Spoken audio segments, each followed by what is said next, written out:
Hi, you guys. It's your girl, Sal Spice, and you are back on the Vikings First and SKOL Network for a new episode of Skoldiers and Spice. And today we are going to have a little bit of a different style of episode because it is Packers Week.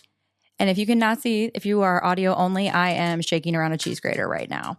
So, so I thought, what a great time for me to introduce a series of episodes that I want to do over my time here on Vikings First and SKOL, where I share some of the crazy things or unique things or fun experiences I've had over the years being a Vikings fan, because I have I've done a lot. And I've got a lot of stories to tell. So this will probably be something we do more in the off season. But I figured, why don't I talk about some of the things that have went down at Lambeau Field when I have been there? And I don't just mean the games. I have seen the full spectrum of those, as far as really good, really bad. But it's always a different experience when I'm there. And like I said, maybe some cautionary tales. Maybe you will come away from this realizing that you need to think long and hard before you take a trip there. So without further ado, let's get into it.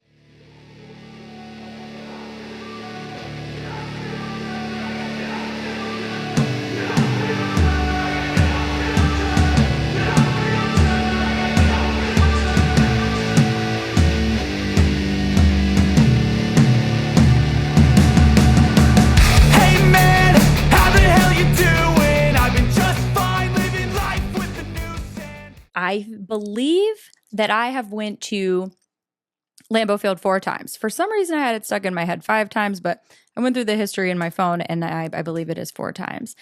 So the first time, it was not long after I moved here. So I moved to Minnesota, and before I had moved, I was dating a guy for, I don't really know, I don't really remember, but I want to say it was like 6 weeks, 2 months max. And this guy... And listen, everybody knew I was moving.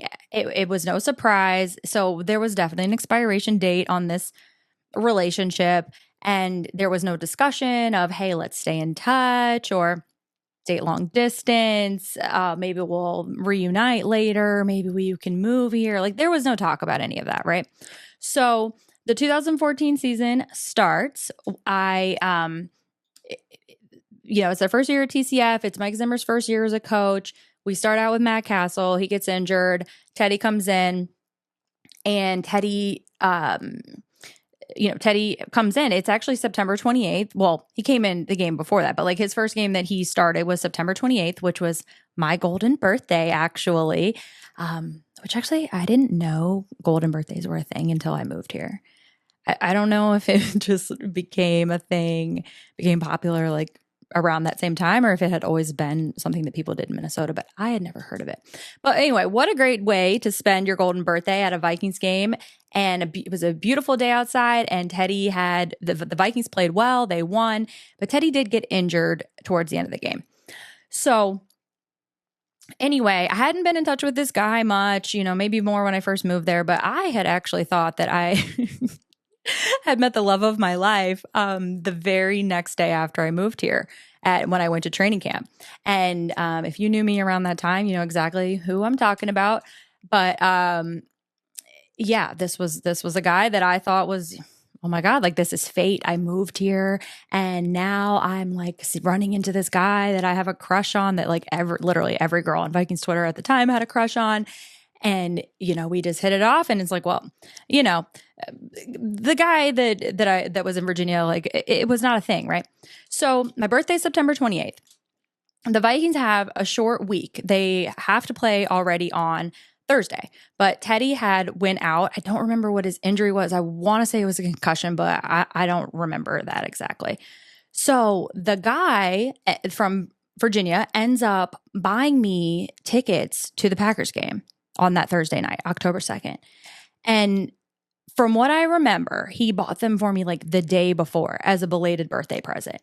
And these seats were amazing. I'll insert some pictures if I can figure all that out. So these seats were amazing. They were on the 50-yard line, and they were they were the second level, but they were the very front row of the second level. So like there's like yeah, so it's an amazing view, right? I don't know how much these tickets cost, but anyway, he sends them to me. Well, so I'm thinking, well, I'll just ask, the guy that I'm dating to go with me. But no, he was actually really pissed off about the situation. He couldn't believe it that I let some guy, another guy buy me a gift like that.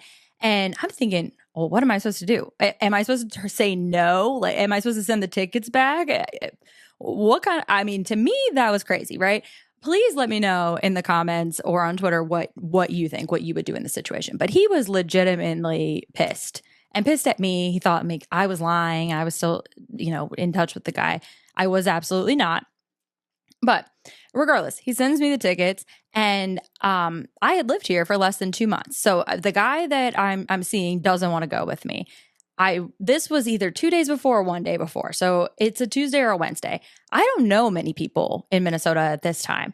I didn't have a ton of friends. I had a job at the time where I worked very independently. So I hadn't made friends with a lot of coworkers or anything. I really had my Twitter friends and my cousin that I lived with, and anyone that I could invite could not get off work in time with that short of notice to go to the Packer game, right? So it's crazy. I'm sitting here on these amazing tickets. My first time. I'm still, so giddy and everything about being able to go to all these Vikings games and stuff. And I don't have anyone to go with.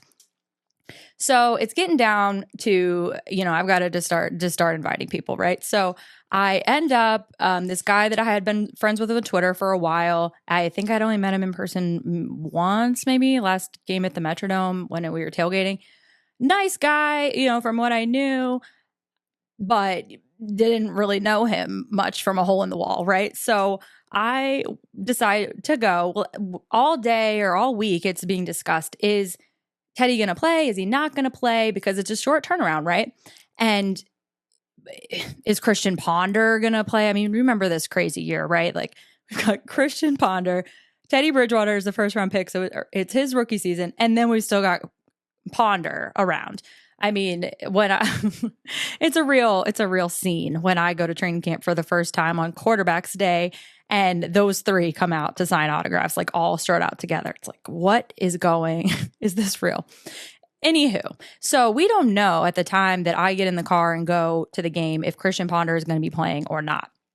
I pick up this guy on the way, and we're driving there. We're listening to sports radio the whole time that we are traveling there until it finally fizzles out after how many hours, and it's still not decided if who's going to be playing. And this guy, he's super nice and everything, but he doesn't say much, right? He's kind of a quieter type. And as I'm sure you can tell, I don't really shut up much, and I hate like uncomfortable silence. So it wasn't the most fun 5-hour drive that I've ever done. My car also at the time wasn't the best. I drove a 2006 Scion TC, which they don't make them anymore. Great car actually, but except that I took really shitty care of it. Okay, I did not take care of it, and it had low profile tires, and they were always going flat. It was a whole thing. So I'm driving like 5 hours on these like bald tires with this guy that I don't really know, and it's like starting to rain. And we're looking at the forecast. Is it going to rain? Is it not going to be raining then? And spoiler alert, downpour the entire game. But so the radio fizzles out. This is back in the day when, it was over 10 years ago, right? So you had significantly less good service than you do now, especially in the middle of nowhere, Wisconsin. So we did not know what quarterback it was going to be. Now, none of us were fans of Christian Ponder at this point in 2014, but I was pretty early on that train of not being into him. Surprise, surprise, surprise. And I was just, I don't know. I still would have went my first time at Lambeau, and I've got these great tickets, but I don't know. I certainly would have reconsidered when I didn't have anyone to go with, right? But we get there, and I had never, like I said, I've never been before.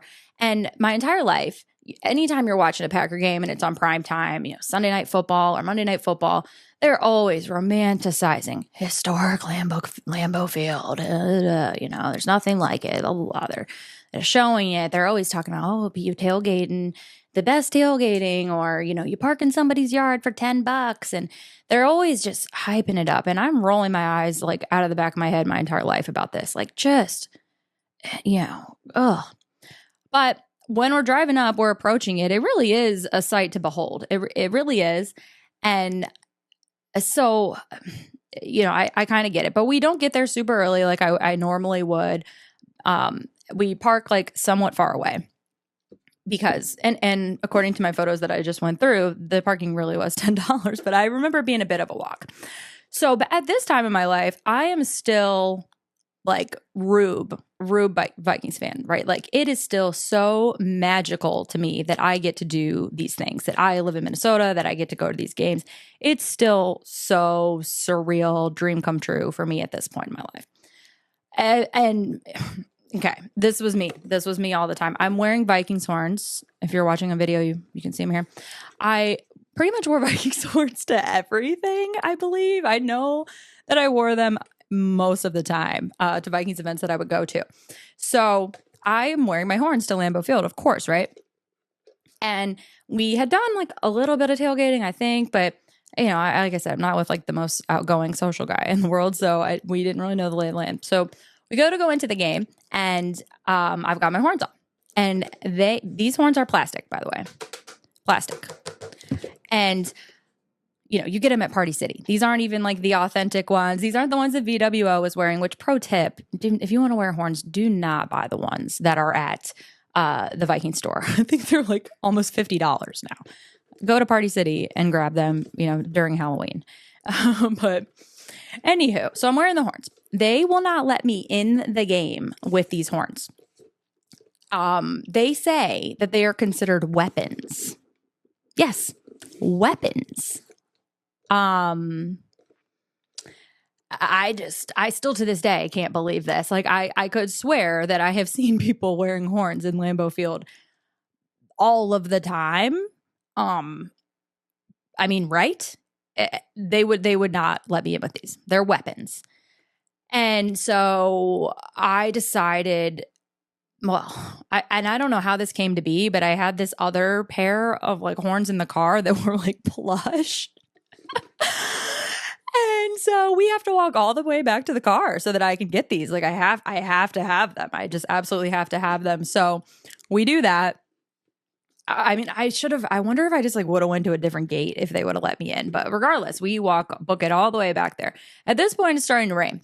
And at least I had the foresight to have ponchos. At least I had that.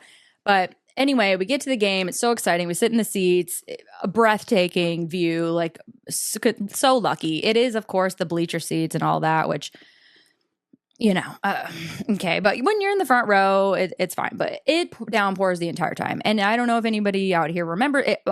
We find out once we get there that it's Christian Ponder playing. And the game, it just never got going. Okay. Ponder, I don't remember how many picks he threw, but he definitely threw at least one pick six. I remember to Julius Peppers. And then I know after that pick six, he comes back in and 2 plays later, he throws another pick. This was never a competitive game whatsoever. So it's a downpour. It ends up being 42-10. 42-10. And we just drove over 5 hours to get here in my shitty car with this guy that I don't really know. And I'm soaking wet and I'm wearing jeans. Like, what kind of a choice was that? So I'm sitting here with wet jeans on bleachers. And it was just brutal. It was brutal. And so the plan had always been to drive right back afterwards. And it wasn't a good time. Glad that I got to see it, but so that's my first trip. Nothing, too terrible happened other than the game, but it certainly wasn't all I had hyped it up to be. Okay, so that's 2014. And all right, we go with that guy. And then shocking, it didn't end up working out with me and the guy that I considered was my soulmate. he ended up being a bit of a fuck boy, and it was all these games back and forth with him, you know. It was very hard on me because he was just always just, you know, yanking me around, yo-yo, and I did at least get to go to every game with him in the 2014 season. So that was nice. You know, he was always like my boyfriend on Sundays and Mondays, on Mondays when we were hungover. So at least, so that was nice. I did have that consistency with him, but anyway, so it doesn't work out, right? And I end up, by the next year, I had made a great mistake, a big mistake, okay? A really big mistake. I had, and please, you guys are going to think about me. You're going to definitely judge me. You're probably never going to see me the same again after this. But I have to disclose this to tell you the next story. I end up meeting a guy in the off season. Okay. You got to be skeptical of these guys you meet in the off season. I learned the hard way. And he is a Packers fan. I know.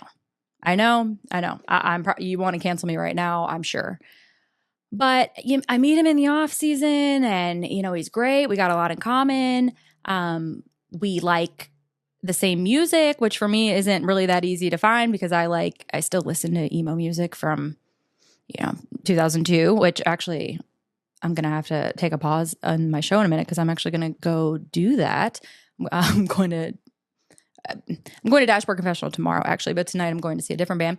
And so I didn't really, again, I don't know a lot of people here. I've got a lot in common with this guy. And I'm thinking, if this is the worst thing about him, if this is the absolute worst thing, can I overlook that?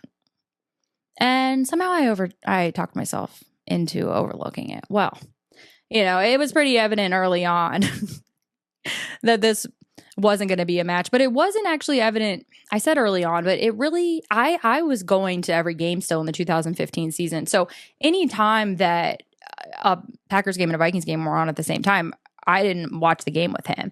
And,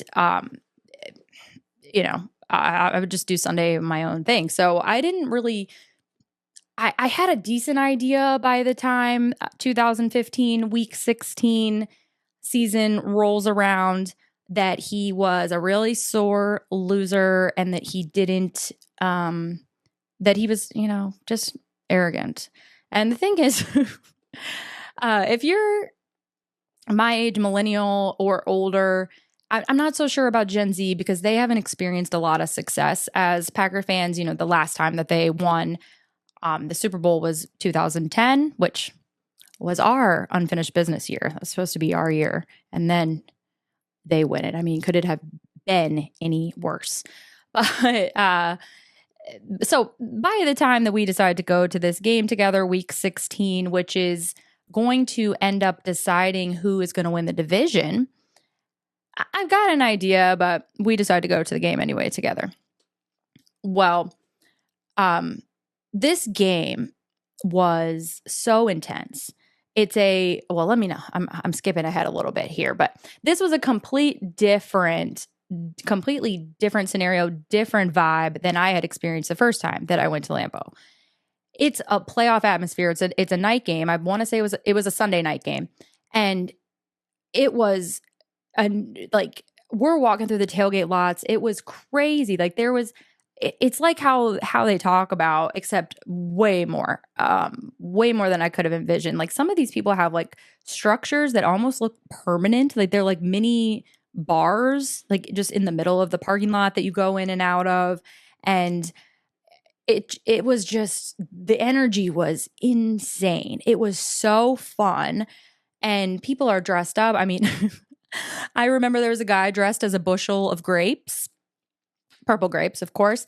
And that guy actually is a bartender at Target Field and Target Center. So I see him all the time and I'm like, you're the grape guy. But I thank God I remembered that because now I get free drinks in those locations. So, but anyway, crazy, crazy time. Never seen anything like it. And we end up, so this is 2015, as I've said. it's technically 2016. It's like January 3rd or something. And we're at this game together, and it's playoff atmosphere because it's going to determine who's getting into the playoffs, right? And pretty much as soon as it starts, we're not talking to each other. You know, we're kind of minding our own business, looking ahead, and just focusing on the game. And the Vikings end up going up 20-3. I think that was until the third quarter. Aaron Rodgers had a pick six. I think, a fumble. I think Everson Griffin strip sacked him, and then Captain Munderland picked it up. He's not doing great. Well, come back from halftime, and the tides start to turn. You know, Rodgers is getting it together, and Cordero Patterson has a fumble on a kick return, and you can just tell, like, the energy here is really changing. I peeped the Wikipedia page to see what the temperature was this game, and it said it was 24 degrees at kickoff, so it was definitely cold. Not my coldest game ever, but it was cold. And Cordero's fumbling, and you can just see that it's falling apart. And it just gets really tense in there, very intense. It's still to this day, other than the Minneapolis Miracle, I think that this was the most like hyper-focused.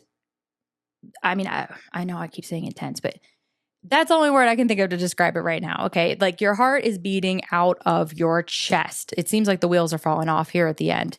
And they end up getting it. They get a field goal. They get a touchdown, and they're only down 7 points. And this was pretty much a defensive game back and forth. Of course, Teddy Bridgewater was in there, and he was managing. He was doing good, but this was a defensive battle pretty much the whole game. I may be mixing up some details here, but in under 2 minutes, I think maybe they have to settle for a field goal. Okay, so excuse me. Let me back up. It was 20-10. They have to settle for a field goal on this drive that is under 2 minutes, and then the Vikings go 3 and out. It's like, are you effing kidding me? You're going to go 3 and out? And I don't know, what the hell could the timeout situation have been that happened? I'm not sure, but I don't recall.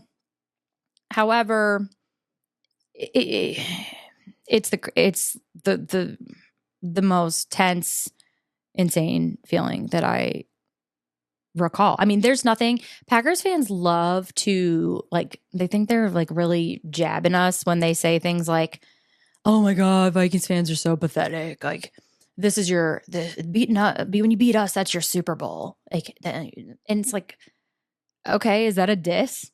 Is that a diss? Yes, this is my Super Bowl. I am very proud of this. This makes my year when we beat you guys, especially when we beat you in Lambeau. There is no shame in that for me. This is my Super Bowl. You know why? Because I don't know what it feels like to win a Super Bowl. I can only imagine that you feel elated and that you feel this huge sense of relief. And even though we had nothing to do with it, a sense of accomplishment. That's how I imagine it feels, right? I don't know how that feels. Hopefully one day I'll find out. But the closest thing I've got to that is beating the Packers at home, at their home, at Lambeau, to win the division. That's the closest I've got. So yes, this is my Super Bowl, okay? And they end up getting the ball back. It's so tense down to the very last down. It's 4th down.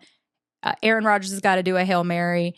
And, well, I don't know. I don't know if it was 4th down or if time was going to expire.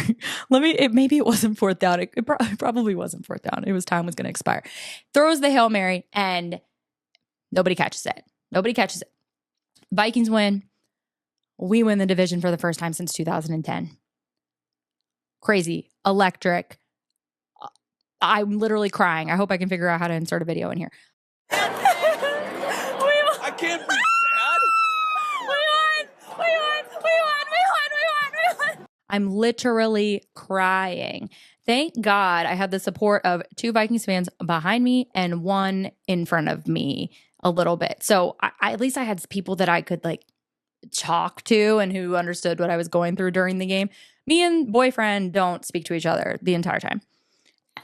And we're all going down to the field to celebrate, and it was amazing. But it was holding me back because I'm with him, and it's like, do I go separate myself and go engage in these things? Which, duh, that's what I should have done. But I kind of kept my distance from that.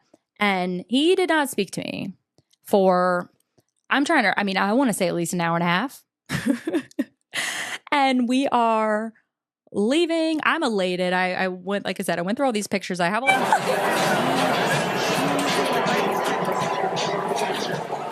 terrible. And I mean, come on. It's like he had never crossed his mind that this could have been the outcome. Never crossed his mind that the Vikings would win this game, which again, how arrogant.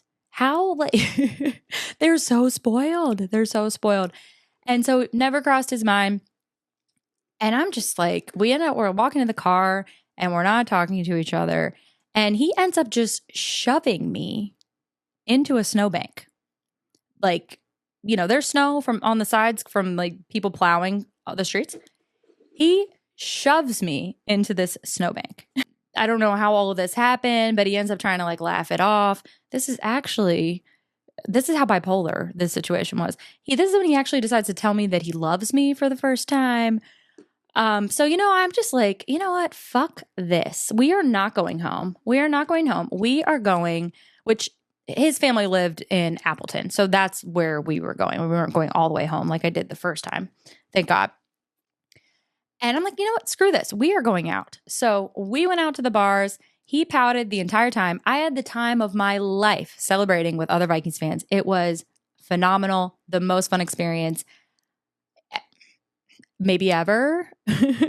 Maybe ever. And he did not participate at all. But I will give him credit that he at least didn't leave me there. Completely. Could not have been more different from my first time. And so shocking that didn't work out. It's wonderful how I'm only like halfway through this story and I've already told you about 3 guys that it didn't work out with. But let me also say this. Packer fans they were nothing but kind to me. They've actually been nothing but kind to me every time that I've went there. There might be a little jarring, a little back and forth, but they are always been nice. Other than this one time, which I'm going to talk about up next. They've always been welcoming, come to our tailgate, have a drink, have some food. You know, I wish I could be that nice. I wish that I could. And I have come a long way from how I used to be. You know, the first year that I had the tailgate, I'm like, absolutely not. They're not coming over here. And I have softened so much to that. I mean, I would like to think it's partially I have matured, but also, you know, the more away games that I've been to and the more story, you know, with social media and stuff, and you see other people's stories when they travel and go to games, it's terrible when you look forward to going to a game for so long and you spend all of this money and all you want to do is see your favorite team play and go to a new city somewhere you've never been and it's miserable the entire time because the home fans are being so mean to you. And so it is nice that no matter how deep the rivalry goes between the Packers and the Vikings, for the most part, it's always pretty cool. When it comes to that, my beef is not with the Packer fans coming. My beef is with the season ticket holders that sell them the tickets. Okay? It's like, I understand it. Look, I get it. You make a lot of money off of these tickets. These tickets pay for a substantial amount of your season. I understand that. But what do you have the season tickets for in the first place? You know what an advantage it is to be at US Bank Stadium, how loud it gets, and how impactful that can be on the game, especially in key moments, key situations of the game. And there is nothing worse than when Go Pack Go chants break out in US Bank Stadium. There is nothing that makes me more disgusted than that. When it gets loud enough, when there's enough of them there that it really has an impact on the crowd noise and everything, it's embarrassing and it should not happen. At least vet who you're selling them to. At least try to sell them to a Vikings fan. Please, God. Anyway, all right. I'll be pausing. I'll be coming back after this to tell the stories of the other 2. Somehow it actually does get worse. Oh my God, I'm back. I just went to my show in St. Paul, but as soon as I got off of here, I checked my phone and I had a text. And this story that I just told, well, all of a sudden it's relevant again based on this text. Okay. So I'm going through the phone earlier today and getting my Lambeau memories, pulling out some pics.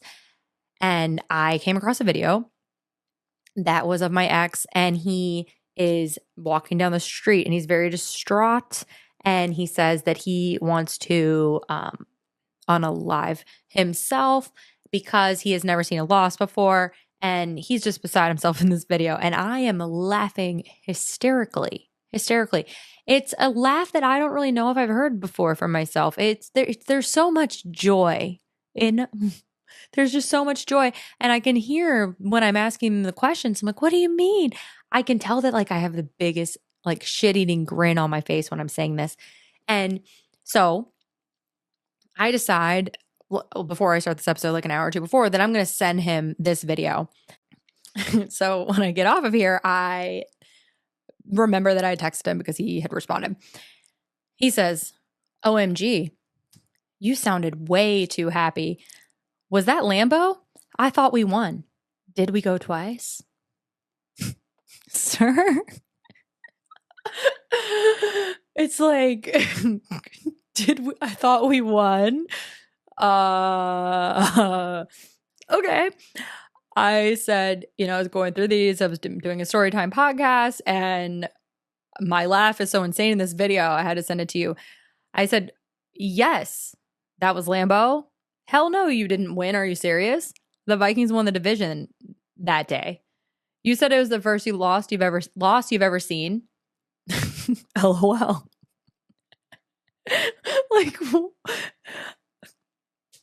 right. And he says, we should reenact it minus the loss. Sunday? Oh, sir? Sir.